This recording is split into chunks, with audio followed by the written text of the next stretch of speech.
The following podcast is brought to you exclusively by the Rad Rob Radio Network.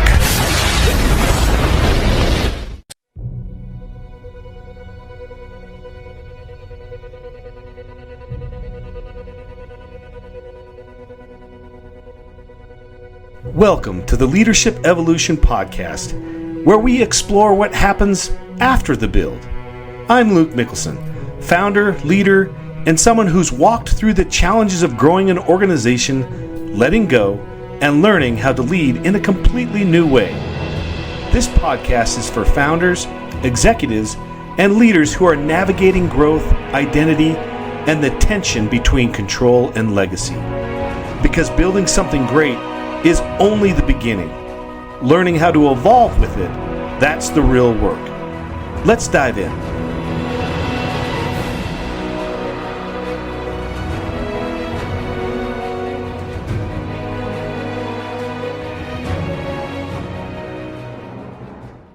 Welcome back, everybody, to the Leadership Evolution Podcast. I'm Luke Mickelson, your host, and I can't tell you how exciting and excited I am about our guest today, Bryan Blackmon.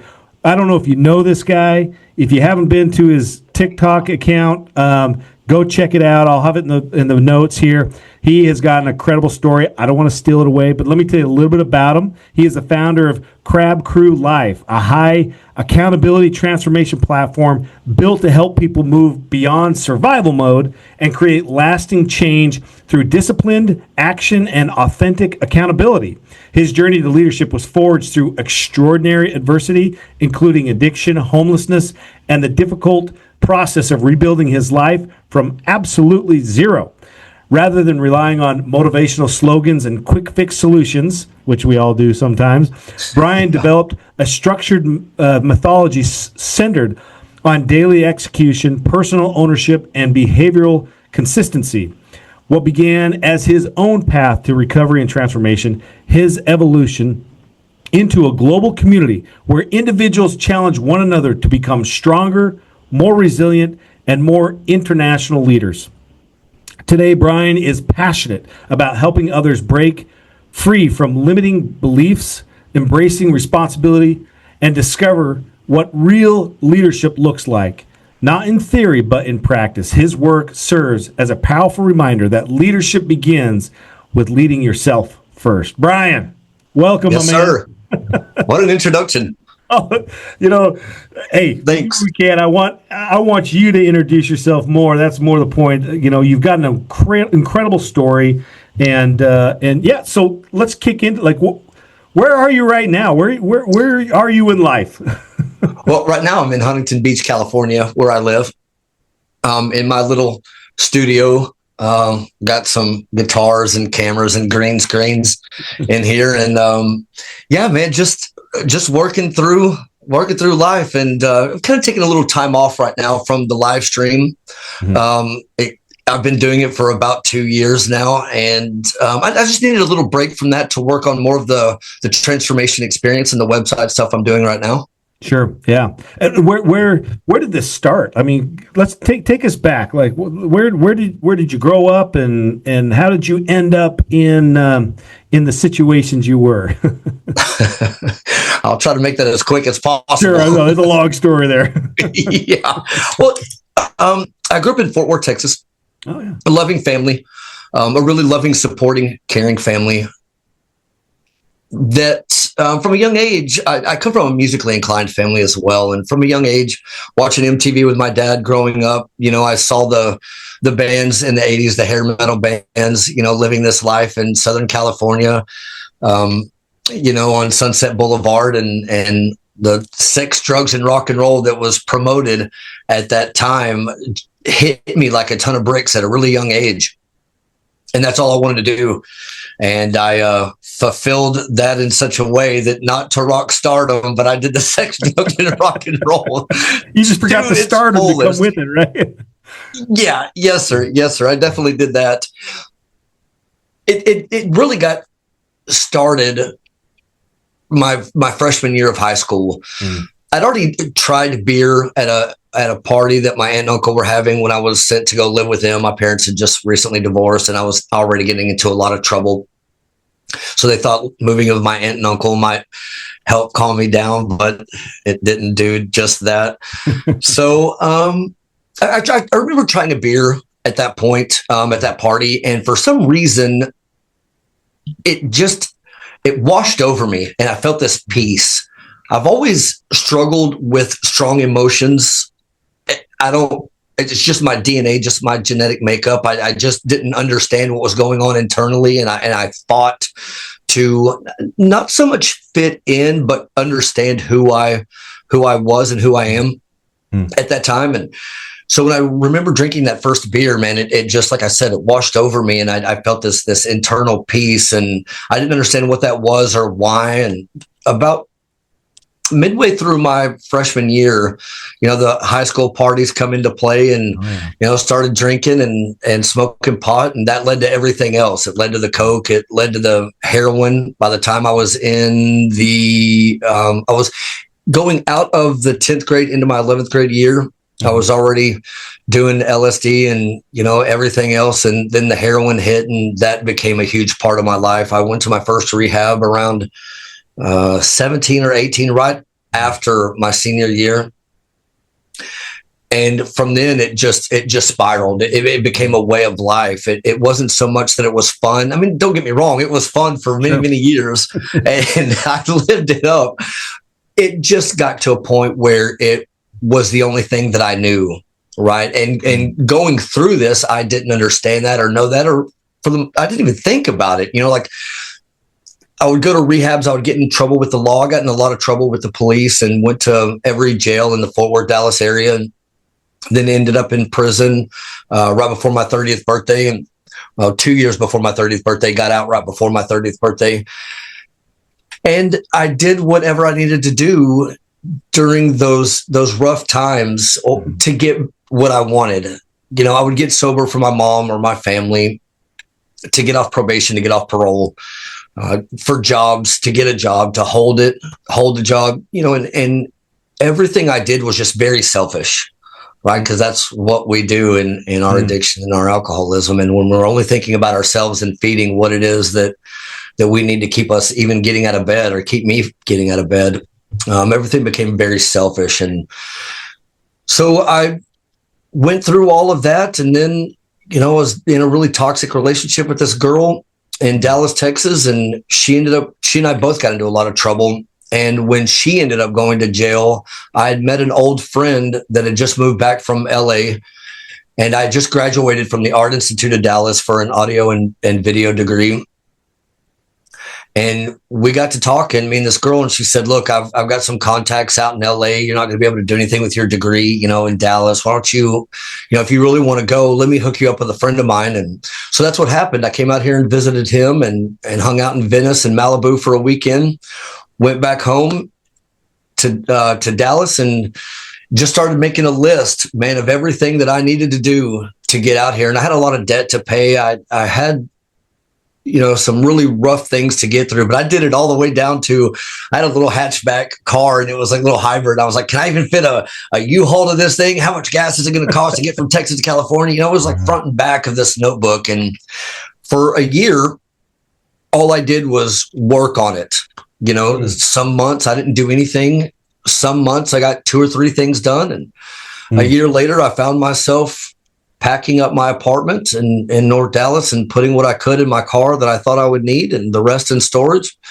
Went to my parents' house and had dinner, and saw my grandparents, and stopped by the convenience store, got some snacks, and I hit the road, man. Ended up in Venice a week later. My favorite band is Tool. I have to throw this part in there. Right. You wear a Tool hat. I love it. And so I've always wanted to go to Arizona to the lead singer's winery and see his restaurant and his store and all that stuff. So I went up, and through Arizona, and spent a couple of days out there, and then made my way into Venice. Met my friend that I'd met a year before, and we were both partying, pretty heavily. And we ended up getting into butting heads really bad, and the drugs and alcohol were a huge part of that. Venice Beach, California, I'm here, let's do it, kind of thing, Sure, yeah, you're there. Yeah. I've taken it to levels, but this level was a new level for me. now here I am in LA, and, so I went hardcore and ended up homeless. We lost our house we were living in, and I ended up having to leave for reasons that were just, too chaotic between him and I at the time. And Sure. got in tight with a bunch of homeless guys and girls out there that were supplying my addiction. And so I ended up in and out of hostels, in a tent on the library lawn right there on North and South Venice Boulevard, and went from Venice, Santa Monica, Culver City, Woodland Hills, Canoga Park, at which time a friend from Dallas introduced me to one of her friends that was being pretty successful out here in California. And so she gave me a chance, let me move in with her and her kid. And then that kind of fell apart, and she still offered me an office at her. She had a really successful business. So she offered me a spot in her office that her ex-boyfriend had moved out of. And so I could sleep there at night. Then she found me on the cameras that were inside her office doing some really bad things, and I didn't know. So she confronted me with that. I lost that place, and I met somebody on Instagram that lived in Huntington Beach. I came out of here and visited her one afternoon and was guided by, I do believe in a power greater than myself. I grew up in a really religious home, but I left all that religion behind and kept all the spirituality. And I always understood that there was a light that shined in me, and I knew that there was something greater than me. I didn't know how to explain it or what it was, but I noticed that when I followed it or listened to it, it would guide me in the right direction. Even during my worst drug and alcohol addiction, I still did my best to listen to it. I didn't always, but when I did, I noticed that things would line up a lot easier. When did you start noticing that? I did that and moved to Huntington Beach. When did you start noticing that whatever that inner voice spoke to you, that it was actually a positive movement forward? Is that something you realized, oh my gosh, every time I hear this, did you hear that, back in the early party days, or what was it that made you finally realize, oh, this is actually a positive voice?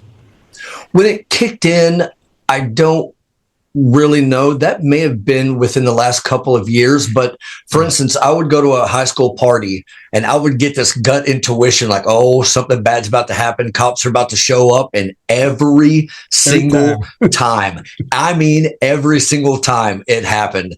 Yeah. And so just throughout my life, when I didn't fight it, I would notice things would just line up. Don't talk to this girl. Don't hang out with this group. You better pay this person or something bad's going to happen. And maybe that was just knowledge in that part of it. But the spidey senses, something going on. Sure. Yeah. But it just always, when I listened to it, it would always just work out. It wasn't until I got sober that I really started honing in on it and paying attention to what it was telling me. And when I got up to Huntington Beach, man, I was working my other job. I do have a degree in audio and video production, like I said. And I started working for a company about 4 years ago, and then got in with the union in LA. All of this really, struggling with my addiction still. Getting sober during all of this time that I'm explaining to you was never something I wanted to do. Every time I've gotten sober, it was for, like I said, those selfish reasons. For someone else? Exactly. For someone else. Yeah. And just flat out, end of story, done, for somebody else. Yeah. Never during those times did I look at myself and go, man, I'm not going to do this for my mom. I'm going to do it for me this time. Yeah. No, it just wasn't there yet. So I just always relapsed, right? I just always kept going back to it once I got what I wanted. Once I moved to Huntington Beach, I ended up homeless out here and was looking for a place to rent. I'd saved up a little bit of money at this point because I was working nonstop. Can I say whatever I want on here? Whatever you want, brother. Okay. So when you're smoking a bunch of meth, you kind of just have this go get 'em attitude.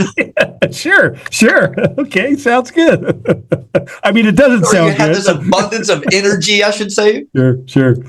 And so I would just go to job, man. And I wasn't renting a place. I'd gone through a really weird situation where I kind of got scandaled out of a lot of money at this house that I was renting a room in, and it turned out this whole thing was a scam. What they would do is they would bring you in, take your first month and your last month deposit.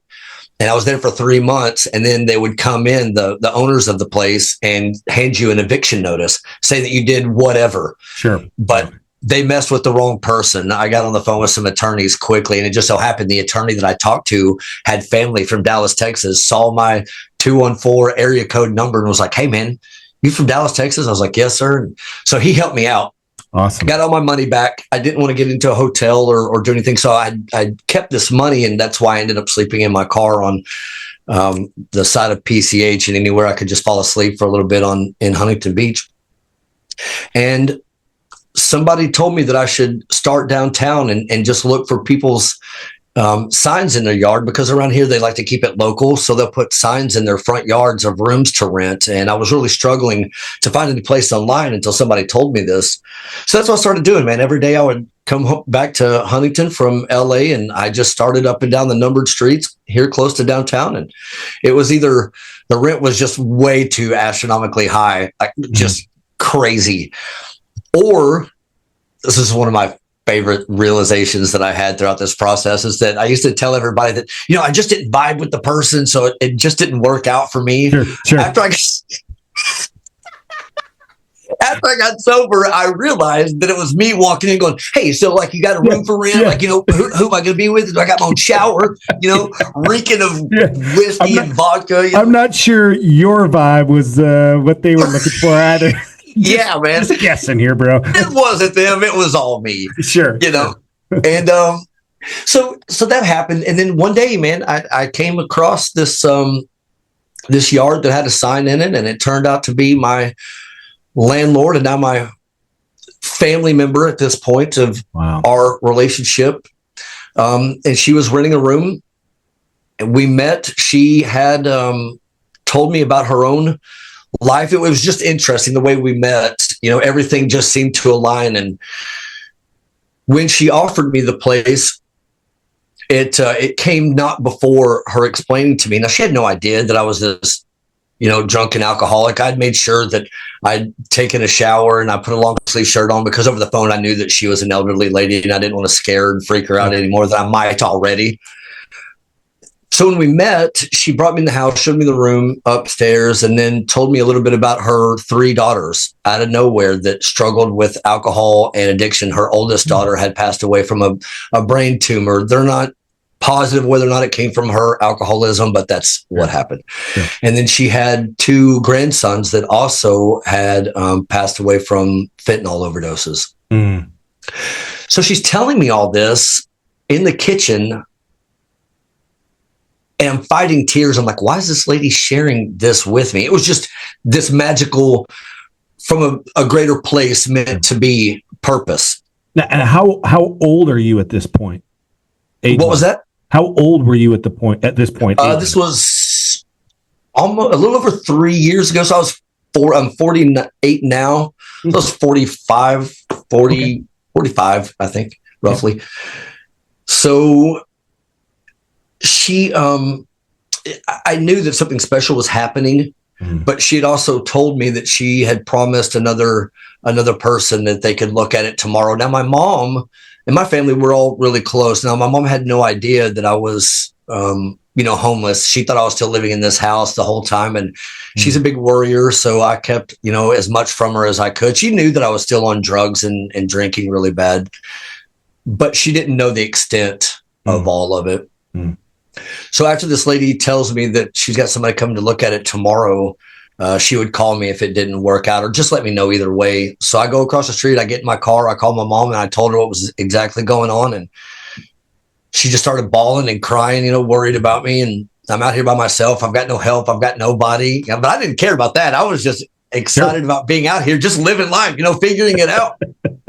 Yeah. However, internally, I was really struggling, man. I was, you couldn't tell the people around me, because I still work with a lot of the same people that knew me in my addiction.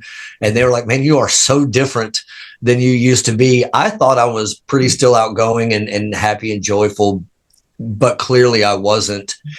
And so when all of that kind of kind of came out when I was sharing it with my mom, and so the next day I go to work and I never hear from Elaine. So I got off work. I came back over here. I gave her a call and said, hey, it's Bryan. I never heard from you. And her response was, well, that guy's going to move in. He was a friend of my daughter's. So basically have a nice life. And this was after we just had this amazing moment the night before, and I almost in a sense knew that it was too good to be true, but I didn't fully believe that. Sure. And so when I called my mom and finally told her what had happened, because she's waiting by her phone all day to find out if I actually, got in a roof over my head. And I told her that, what had happened, what Elaine told me. And she said, Bryan, what are you going to do now? She's bawling in tears and just really worried, like a mom does. And I told her it's just part of my story, man. I'm just going to go on the next street tomorrow. Yeah. I'm not going to be homeless forever. I'm not going to give up. I just got to keep going. I don't know what else to tell you. It wasn't 10 minutes later that Elaine called my phone and said, hey, are you looking for short-term or long-term? And I responded with, ma'am, I'm looking for a place to rest my head. I'm tired. I'm really tired. And she said, okay, I'll call you and let you know tomorrow. Can you not just give me the answer? Just let me know now. Sure. I went back across the street, got back in my car and went to sleep. And that next morning, about 6:30, something like that, she called my phone and I say I was asleep. I was more or less passed out in the back seat of my car. And she said, hey, are you asleep in your car? And I said, no, ma'am, I'm up. I'm ready to go. What's going on? And she goes, don't lie to me. I said, okay, I'm asleep in my car. And she goes, well, why don't you get yourself together and get over here? I've never gotten dressed so fast in my life. And sure. Man, I jumped in my car and drove over here, and she was standing on the front porch waiting for me in a robe. Said, welcome home. Now go get my money. I don't blame her. Just that. Yeah. I did just that. Cool. And, the rest has just been an everyday blessing. It was meant to happen. I was meant to be in her life. She was meant to be in my life. And that's how I got here. Yeah. Well, and as I read your bio, did a little research on you. I mean, it's looking at you and looking at, just on the book cover, right, of where you're at right now. That's an amazing story to know where you came from and where you're at right now, which I want you to explain to listeners just who Bryan is now, because you wouldn't recognize him. You wouldn't recognize who you were. And that, I mean, I've never been through anything like that in my life, obviously. Although we all have our periods of time where we're searching for who we are, and I mentioned, you mentioned the little guiding voice that was probably really hard to hear back in the day. And yes, you realize, I call those, a lot of those, I call them little tiny moments that we get. And we have these little spurts of inspiration that, too often we dismiss, of either we don't know how to do that, or I don't want to do that, or I don't have time. That's a big one, right? I don't have time to mess around with that kind of stuff. But, and my story was very similar, listening to a tiny moment and acting on it. And those tiny moments is really where we can find our passion. So now that you've got this apartment, right, and or this room with your new landlord lady that obviously is cares about you, has probably dealt with her kids or grandkids, similar situations. Like, where do you go now? Like, how do you? What's the first step when you realized, hey, I might have more to offer, or what happened that now kind of turned you in a different road?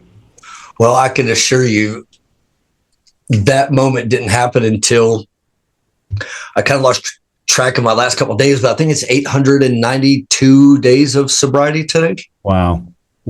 So once I moved in, I had that safety, that comfort of having a roof over my head. And that was one thing I didn't have to worry about anymore, through all the struggles that were already going on.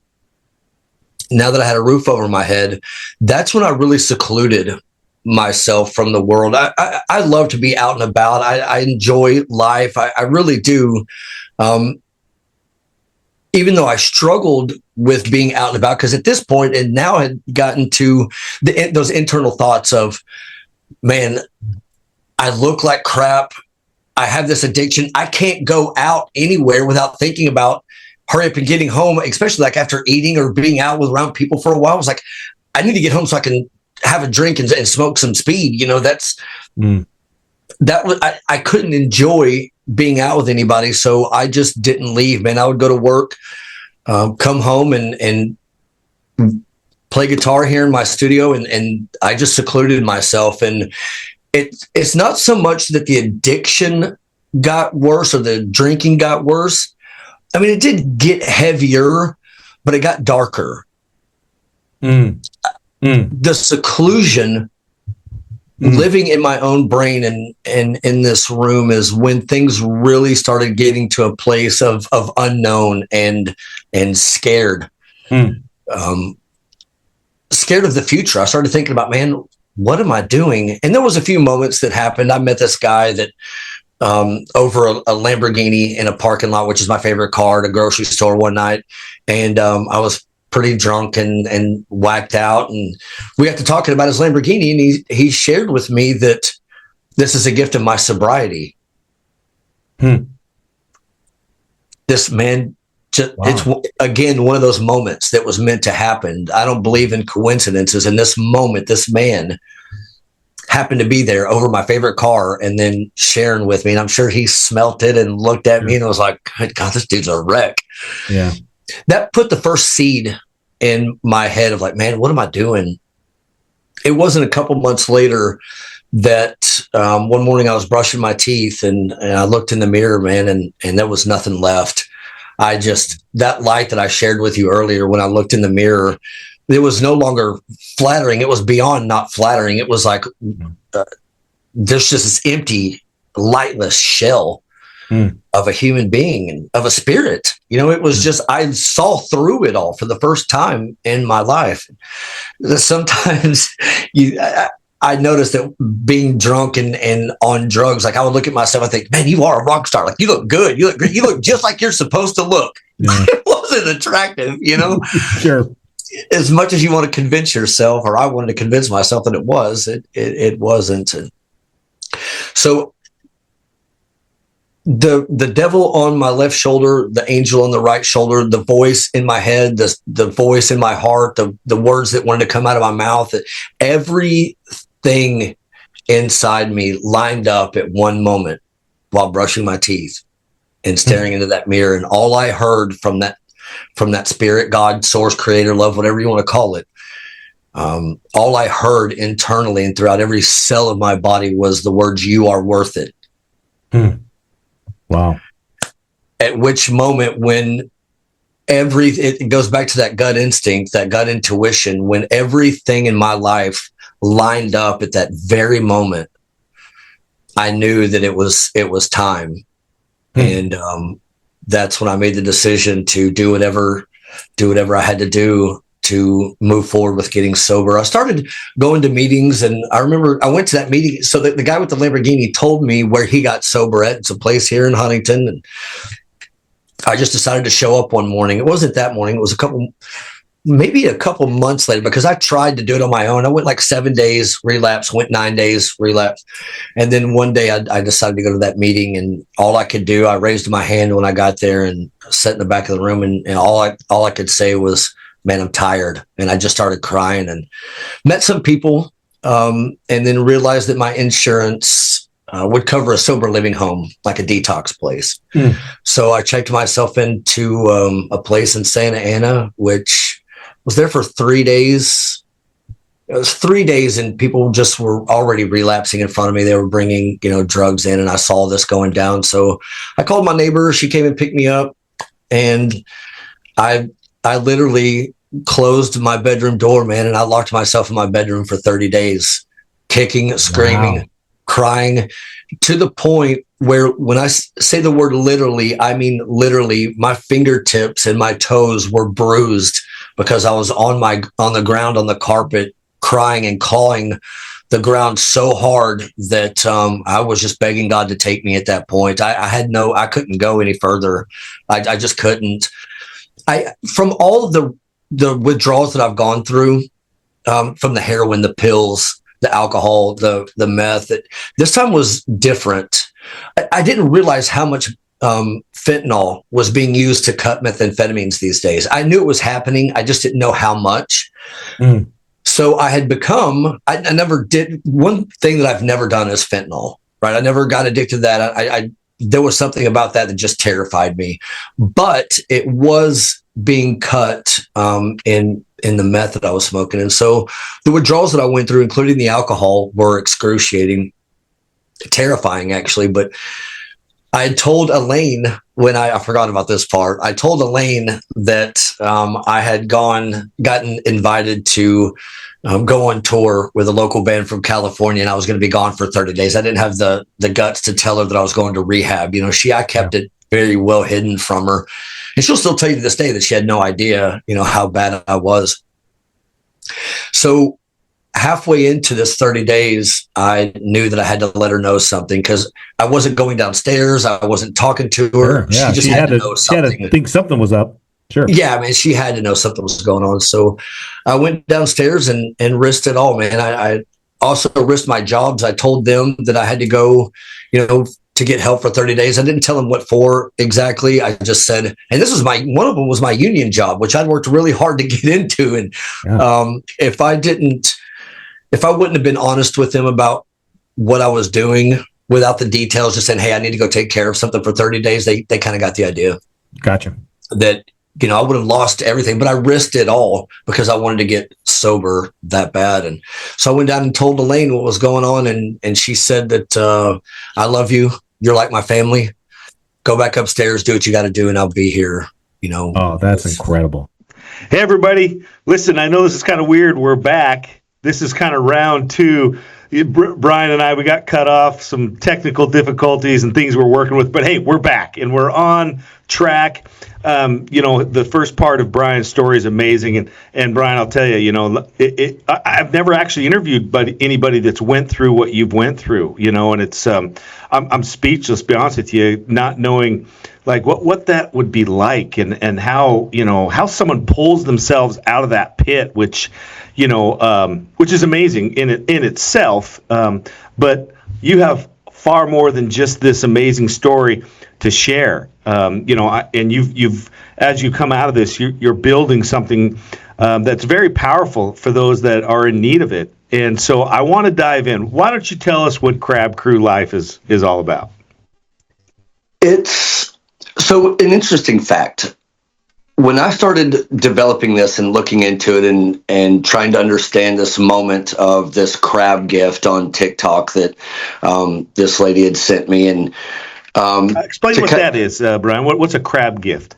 Okay, so I started live streaming and sharing my story on TikTok after the videos of Elaine and I started going viral. Mm-hmm. I had a lot of people reaching out to me saying that I should start live streaming and getting my story out there.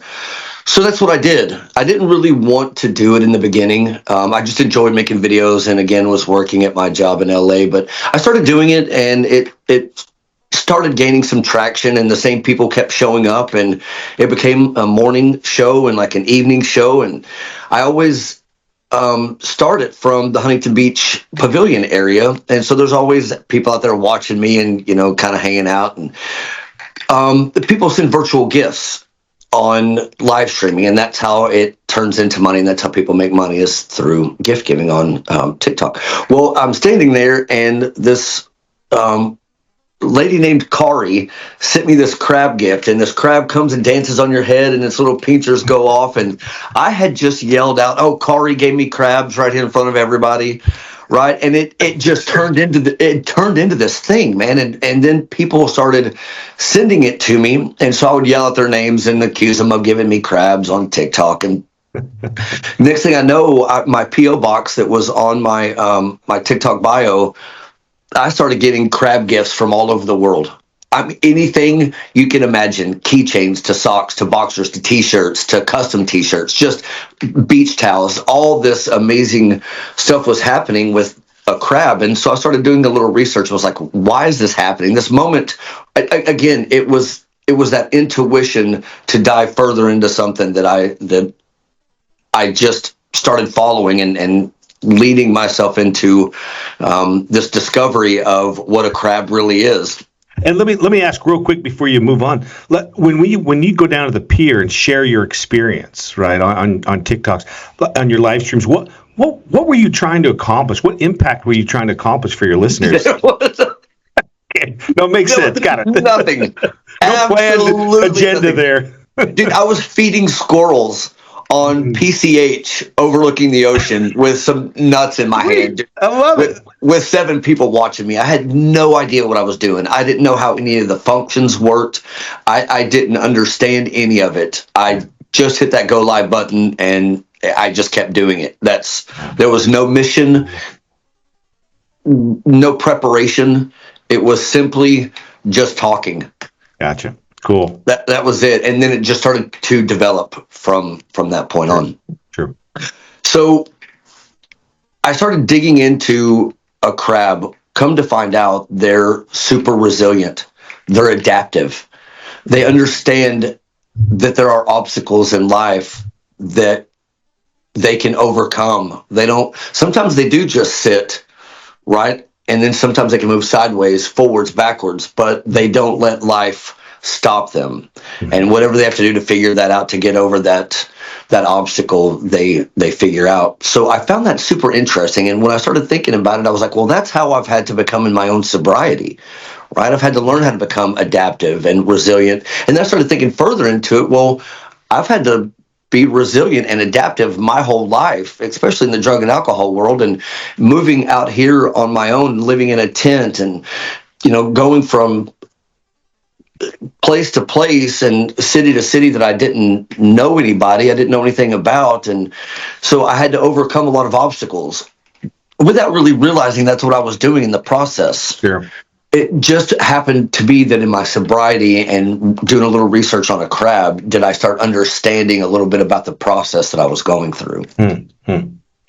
So as time goes by, I started thinking, well, this means more to me than, in a sense, meets the eye. I didn't understand what was happening, but I knew something was happening. And so then we started calling my live stream the Crab Crew, and all the people that were involved in it were the Crab Crew. And it's gone beyond what a lot of people consider their live streams or their community that's involved with it. It's become a family. I started a Discord, and I think there's 280 people on it now, and they all support each other. And I started doing some more research, and I found out there's an actual theory called the crab mentality. Now, if you throw a bunch of crabs in a bucket, one will try to escape and the others will do whatever they can to pull it back down into that bucket and not let it get out. I started thinking that in my sobriety and in my addiction, every time I tried to get out, whether it was myself pulling myself back into that bucket, or it was the environment shaping me and keeping me in that environment, you start wanting to do better for yourself. And next thing you know, you've got people trying to pull you back down. And that happens in life, not just in the drug and alcohol world. I think that's something that just happens. So I started thinking, well, maybe I could do something with this. What if I can break that crab mentality theory? So I sat down with a pad and pen, man, and I built the 4 pillars of crab. So what did I have to do first? I had to clean all those negative thoughts, all that chaos that was in my mind, body, and spirit before I could move on to do anything. I had to learn how to become resilient. I had to learn how to become adaptive. And then the belief being the foundation, which lands on the bottom of it all. So things just kind of started lining up, and it just became this obsession that I have with breaking this crab mentality. So if I can get myself out of that crab theory, that crab mentality bucket, and I can teach somebody through the disciplines that I've set forth on a daily basis, that I do every morning and throughout my day and every night. It's a routine that I hold dear to my heart, and it's what's kept me grateful. It's what's kept me sober. It's what's kept me moving forward. And so if I can pull myself out of all of that and turn around and help the next person become a better version of themselves, they can then pull the next crab out of it. Wow. And the cycle just keep going and growing. And when I think of it from that perspective, if everything is a frequency and a vibration, it can't be destroyed, it can't be created, it just is. Yeah. You can tune into a higher vibration. It's like holding a door open for somebody. You never know what somebody else is going through. Right. It's a simple gesture, man, and it's free. Yeah. Right. Just complimenting. I'm so like, I'll see somebody's pair of shoes that they're wearing. I'm like, oh my God, I used to have a pair of those. Those were my favorite shoes growing up. Just little things. Yeah. And asking somebody how their day is, whether you know them or not. And that sends out a high vibration. And if that person smiles and is like, oh my God, that person just noticed me. Yeah. Simple little things that will carry. You never know how that person's going to treat the next person. And that vibration just can continue. Yeah, that's awesome. That's right. Awesome. And so that's how I started looking at it. Yeah. And the Crab Crew, I mean, where's it grown to now? Tell us where you're at. I know you've got a website. Tell us about that. Yeah. So now I've got, I think, like 143,000 followers. It started with 4,200. And like I said, the Discord's got like 280 people in it. They're always just supporting each other. Somebody might say, hey guys, I'm really going through something right now, or I just had some tests run and I'm worried. And 50 people will jump in and start saying, hey, we got you. What are you doing? Are you okay? How are you? Wow. And so then I built a website called crabcrewlife.com. And I built a whole transformation experience. And all I did was line up all of the things that I do on a daily basis. Getting up and brushing my teeth with my left hand instead of my right hand. Right? Looking in little things. These little disciplines that creates energy. It messes with your brain when you brush your teeth with your non-dominant hand. Weird little things I started doing. The meditation, the book reading, the not touching my phone, the internet, no scrolling, nothing but silence for the first 30 minutes of my day. I wake up and I say I'm grateful for 5 simple things. The fact that I was given another chance today. It's like right when you wake up, you realize, oh my God, okay, I'm here.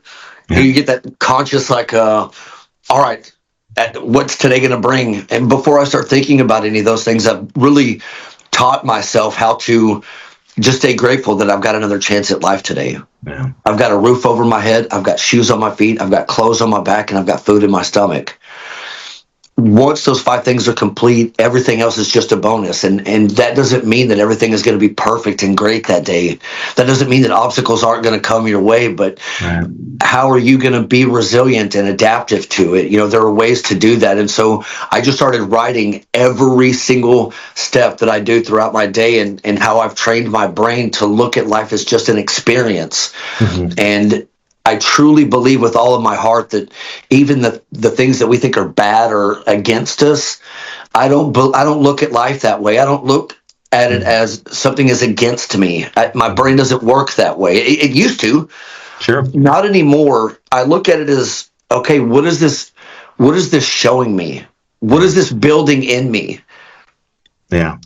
And once I started being able to, it doesn't happen overnight. I still have to do this on a daily basis. This is not something that I just figured out overnight. It was like, not a switch.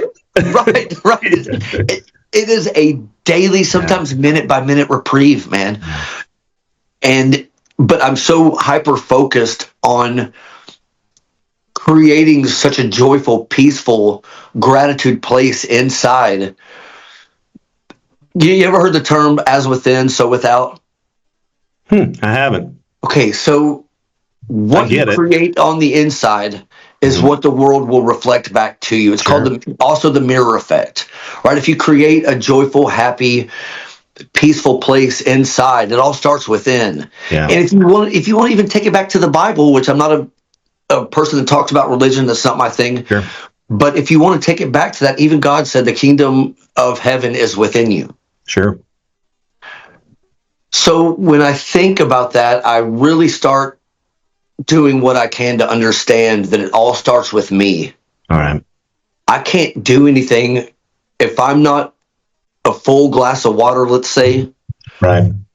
I want things to happen in my life that come into my life that make me overflow. I don't want to be a half a glass of water and things come into my life and fill me up. It's a great analogy. When I go on my speaking tours, my tour is called Tiny Moments Tour.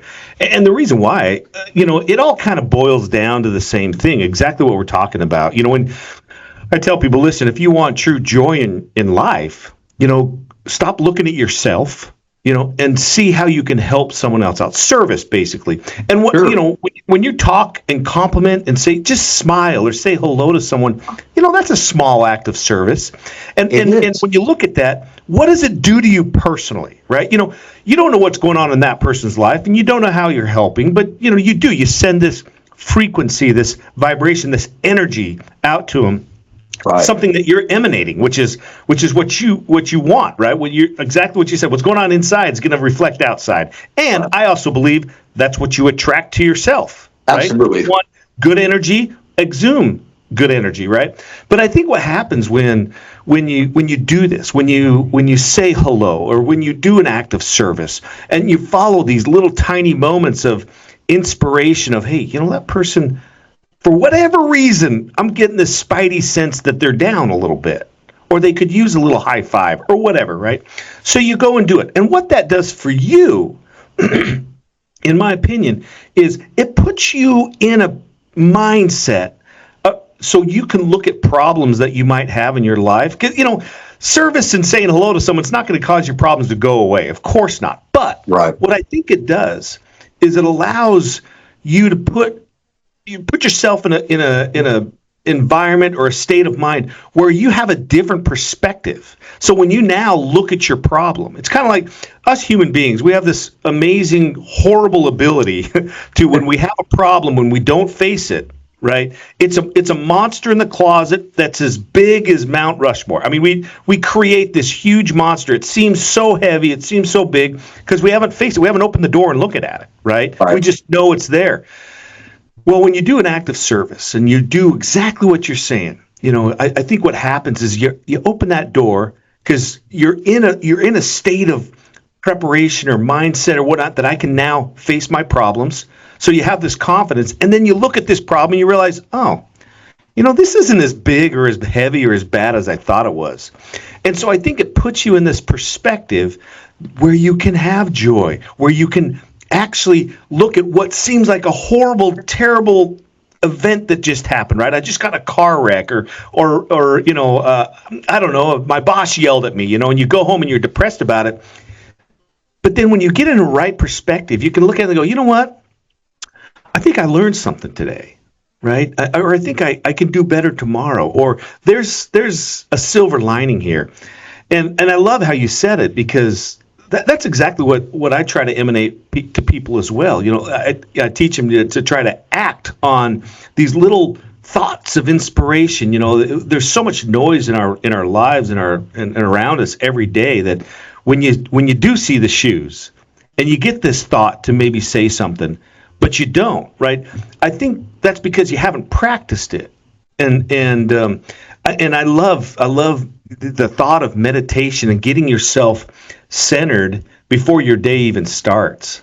I think that's beautiful, Bryan. I love that share. So when you come back to your cab crew, right? You got these people that are involved and they communicate. I assume, I'm taking this, a cab crew is just a family that gets together to support each other, correct? Exactly what it is. It's exactly what it is. And it started out about me, right? My videos were going viral. People were wondering who Bryan and Elaine are. ABC7 out of Los Angeles had done a big story on us that was, on the 5 o'clock news, and then the 7 o'clock news the following morning. We're on the second page of the LA Times.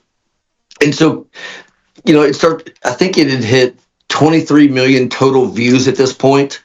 At that point, I think it was somewhere around a video that had hit 7 million, and the other one was close to 14 million.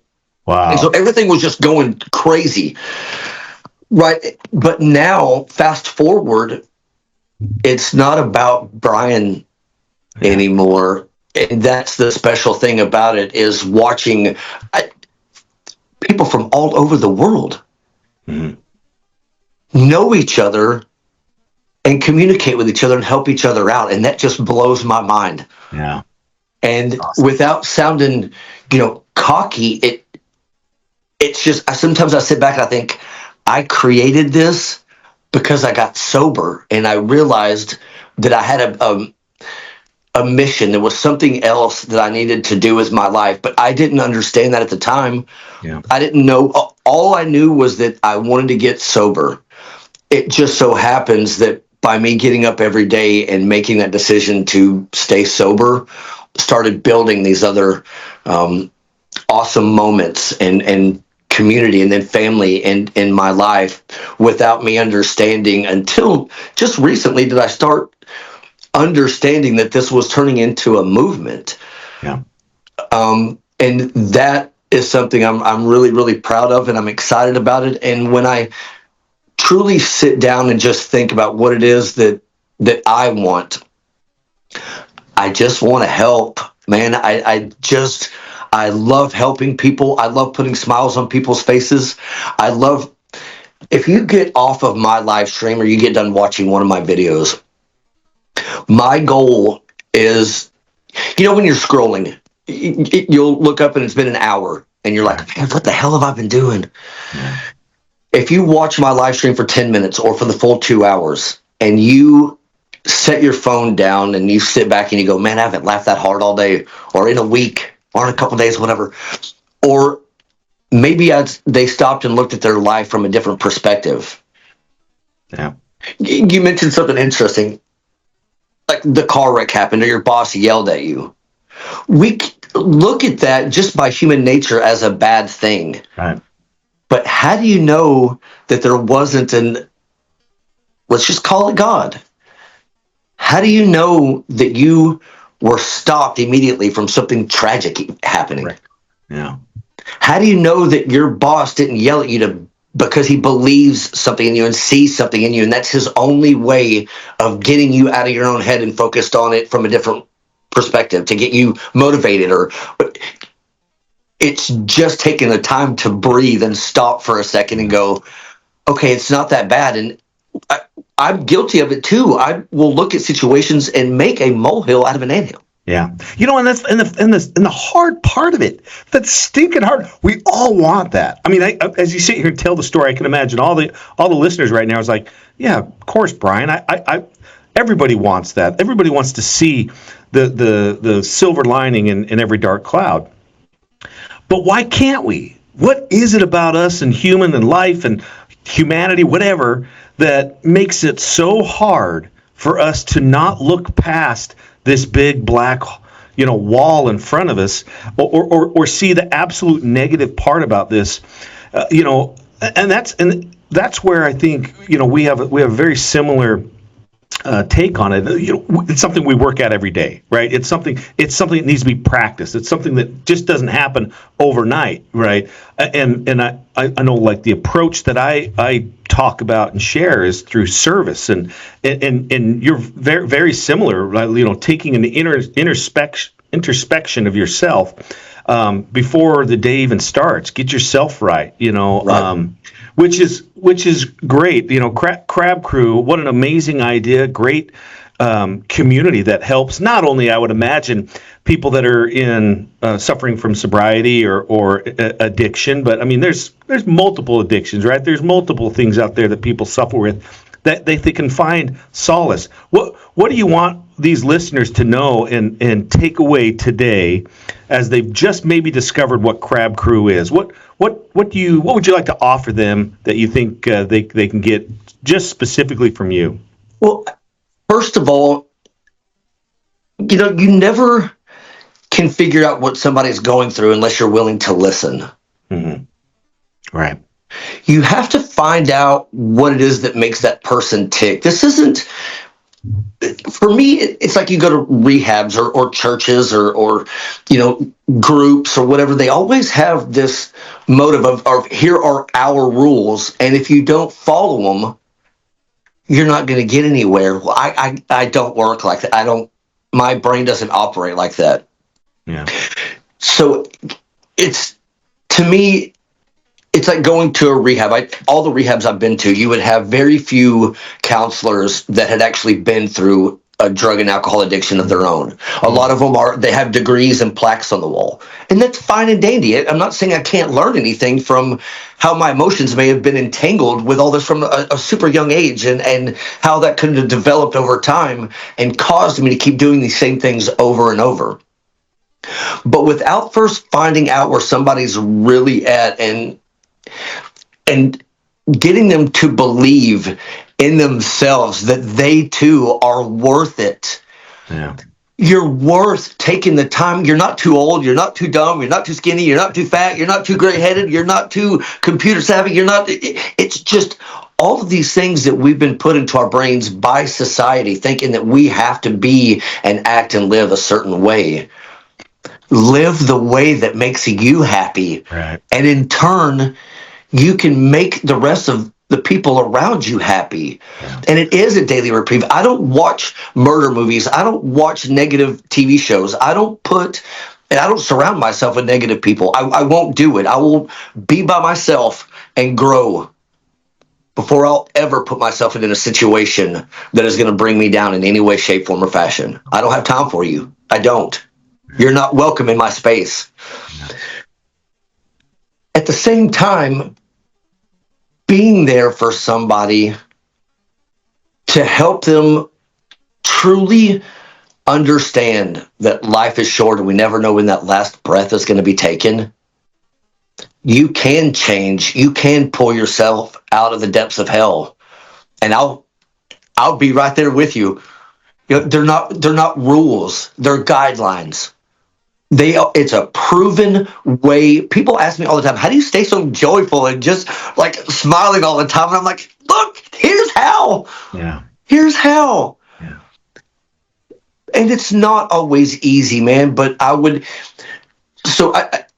thing is, like, when I'm going through, every once in a while I'll have these like thoughts of relapse. Not that I'm going to. Sure.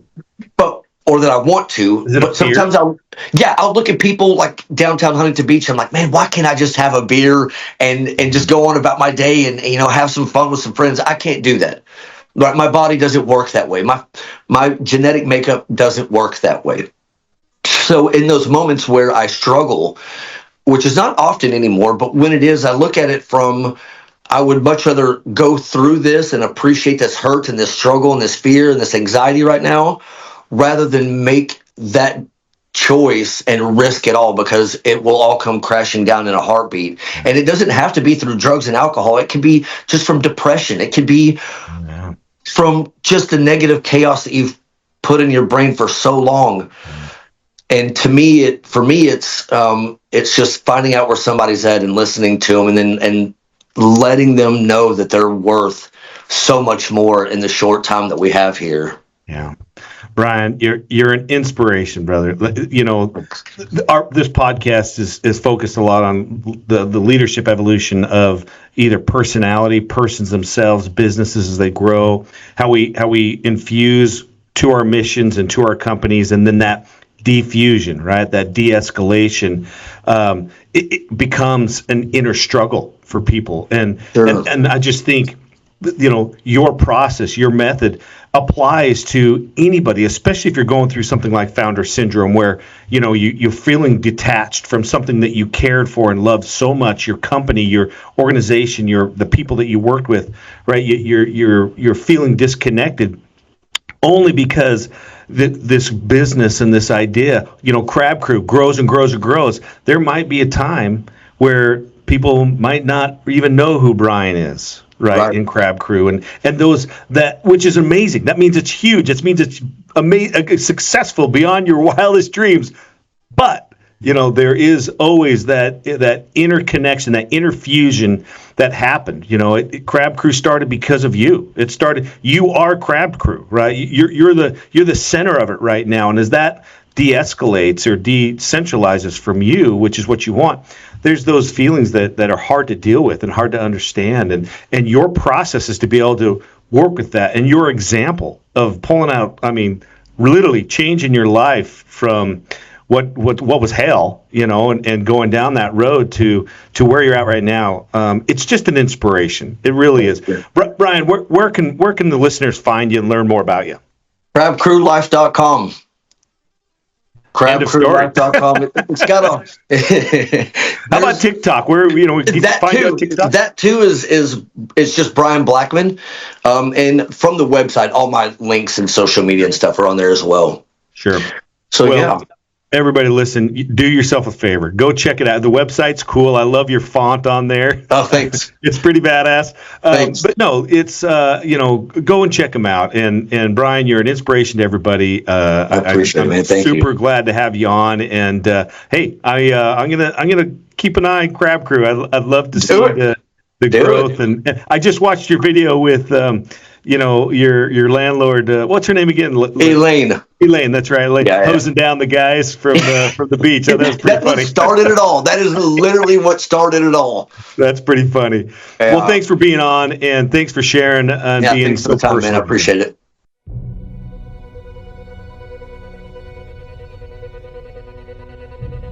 Thank you for joining me on the Leadership Evolution podcast. If something in today's conversation challenged you, stretched you, or made you think a little differently, that's the point. Growth always starts with awareness. And if you are struggling in your journey, if you feel like you are fading away from what you have built, visit my website, lukemickelson.com, and learn how you can take back your confidence and create lasting legacy. If you found value in this episode, please share it with another leader who may be in the middle of their own evolution. And remember, your role as a leader isn't just to build something successful. It's to build something that lasts. Build what outlives you.